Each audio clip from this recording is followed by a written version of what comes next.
তিনটে এমন জিনিস যেটা আমাদের ব্রেনকে হেলদি রাখার জন্য আমাদেরকে করা উচিত বা সাধারণ মানুষের সেটা করা উচিত। You should have a very balanced lifestyle, খুব ইম্পর্টেন্ট। অ্যাডিকুয়েট স্লিপ, শুধু মানে নাম্বার অফ আওয়ার্স নয়, প্রপার টাইমে।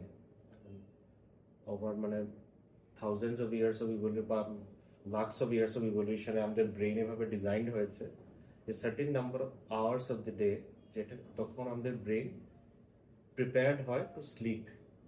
তো যখন কিছু কিছু আমাদের হরমোন সিক্রেট হয় ব্রেন থেকে, তো যেটা সে ফর এক্সাম্পল রাত 10টা থেকে সকাল বা রাত 11টা থেকে সকাল 6টা পর্যন্ত, very this are the proper hours of sleep. সেই 7-8 ঘন্টা স্লিপ কেউ যদি রাত্রিরে না ঘুমে লেট 3টার সময় ঘুমালো আর 10টার সময় উঠলো, so that doesn't work out.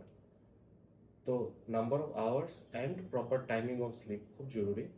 ওই সময় ব্রেন নিজেকে ডিটক্স করে, অনেক খারাপ কেমিক্যালসগুলো বের হয় ব্রেন থেকে, মেটাবলাইজ হয়।